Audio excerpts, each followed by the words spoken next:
జై శ్రీరామ్. హిందూ బంధువులకి హిందుత్వం అనేది మతమో మూఢాచారమో కాదు, మన దేశ ప్రతిష్ట. ఆ ప్రతిష్టకు ప్రతినిధులం మనమే అయినప్పుడు మన సనాతన ధర్మాన్ని కాపాడుకోవాల్సిన బాధ్యత కూడా మనదే. మన హిందూ జాతి ప్రమాదంలో ఉంది.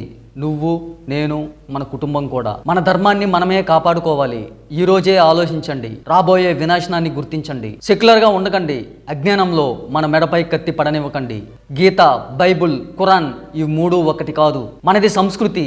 మన సంస్కృతిని నాశనం చేయమని ఇతర గ్రంథాలు చెబుతున్నాయి. మన దేశంలో క్రైస్తవ్యం, ఇస్లాం పెరిగితే ఏమవుతుందో ఒక్కసారి చరిత్ర గుర్తు చేసుకోండి. కొంతమంది సెక్యులర్ హిందువులైతే పెరిగితే పెరగనివ్వండి, అయితే మాకేంటి, ఏ దేవుడైనా ఒకటే, అందరూ సమానమే, నువ్వే మత పిచ్చితో కొట్టుకుంటున్నావు అంటారు. ఇది మన పనికి మాలిన, జ్ఞానం లేని, చదువు లేని, చదువుకున్న సెక్యులర్ హిందువులు మాట్లాడే మాటలు. ఒక క్రిస్టియన్ మన హిందూ దేవాలయాలకి వస్తాడా? మనం ఇచ్చిన ప్రసాదం తీసుకుంటాడా? మన హిందూ పండగలకి మన ఇంటికి వస్తాడా? మరి నువ్వెందుకు